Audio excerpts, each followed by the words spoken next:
घर में अपनों को ढूंढने लगता है। नमस्ते दोस्तों, माय एफएम से मैं हूं आरजे कार्तिक। एक सेठ जी की कहानी है। गांव में बहुत जमीन थी, हवेली थी, मकान था, सब छोड़ करके आ गए शहर में। बच्चों को पढ़ाना लिखाना था।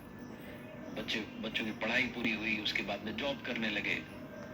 बच्चे बड़े हो गए तो उनके बीच में डिस्प्यूट चालू होने लगा प्रॉपर्टी को लेकर के। उस 4 बेडरूम के मकान के लिए डिस्प्यूट था जो शहर में जिसमें रह रहे थे। गांव की जमीन को लेकर के विवाद था, आए दिन झगड़े हो रहे थे। और एक शाम में तो हद हो गई, दोनों भाई हाथापाई पर उतर आए, मरने मारने पर उतारू हो गए। पिताजी यानी कि सेठ जी ये सब देख रहे थे और हंस रहे थे, जोर जोर से हंस रहे थे। दोनों भाइयों ने लड़ाई रोक दी कि पापा को क्या हो गया। पूछने लगे, पापा हंस क्यों रहे हो? पापा ने कहा, तुम इतनी छोटी सी चीज के लिए लड़ रहे हो, मेरे पास में तो अनमोल खजाना है, वो तो दिखाई नहीं आज तक। दोनों भाइयों ने कहा, क्या बात कर रहे हो, हमें देखना है। उनके दिमाग में तो प्रॉपर्टी घूम रही थी। पिताजी ने कहा, अगर तुम वादा करो कि झगड़ा नहीं करोगे तो तुम्हें कल दिखाने के लिए लेके चलूंगा। उन्होंने कहा ठीक है। अगली सुबह यात्रा के लिए तैयार थे, बस से जाना था। बस में अंदर चढ़े तो जाकर के देखते हैं कि 3 लोग जाने वाले थे, सीट अंदर 2 ही थी। तो पापा को तो मिलनी थी सीट। पापा के पास वाली सीट पर दोनों भाई एडजस्ट करते जा रहे थे। एक भाई बैठ जाता, दूसरा खड़ा हो जाता, फिर बैठ जाता। 8-10 घंटे की यात्रा थी। यात्रा पूरी करके गांव में पहुंचे। गांव में पहुंचे तो गांव वालों से मिलते हुए हाय हेलो नमस्कार करते हुए पिताजी आगे जा रहे थे। गांव के आखिरी में जाकर के देखते हैं एक बड़ी सी हवेली थी। पिताजी कहते हैं, ये है अनमोल खजाना।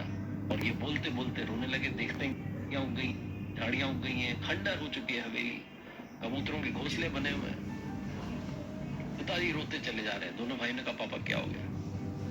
पिताजी रोते रोते कहने लगे कि ये जो हवेली है, इस हवेली के लिए मैंने भी बचपन में, जब तुम छोटे थे ना, पुराने जमाने की बात बता रहा हूँ, आज से 25-30 साल पहले की, अपने बड़े भाई साहब से जम के झगड़ा किया था। और मेरे भाई साहब ने मुझे कहा कि तू ये हवेली रख, मैं तो जा रहा हूँ, विदेश में जाके सेटल हो गए। हमारी बातचीत तब से बंद हो गई। भाई साहब ने कभी हालचाल ही नहीं जाने। उन्होंने ऐसा मान लिया कि मैं हूं ही नहीं। मैंने इस हवेली के चक्कर में अपने भाई को खो दिया। ये हवेली तो मिल गई थी मुझे, लेकिन तुम बड़े हो रहे थे, तुम्हारा बचपन गांव में ना बीते, तुम्हें अच्छी एजुकेशन मिले, तुम्हें लेके चला गया शहर में, इधर आए ही नहीं वापस।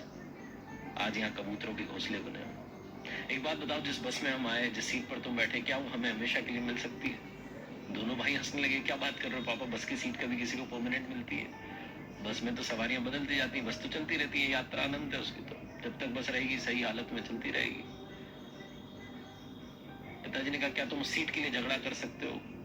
बेटू ने कहा, पापा इतनी छोटी सी चीज के लिए, जो थोड़ी सी देर के लिए मिली, उसके लिए झगड़ा क्या करना? पिताजी ने कहा, बस यही समझाना चाह रहा था, इसलिए यहाँ लेकर के आया कि जो चीज थोड़ी सी देर के लिए तुम्हें मिली है, आज तुम्हारी है, कल किसी और की होगी, उसके लिए झगड़ा क्यों करना? और एक बात याद रखो, जिस तरीके से बस में तुमने तालमेल बैठाया, एक मेरे पास में बैठ रहा था, दूसरा खड़ा हो रहा था, फिर बैठ रहा था, खड़ा हो रहा था, ऐसा ही तालमेल बैठा के चलोगे, लाइफ ब्यूटीफुल हो जाएगी, सुंदर हो जाएगी।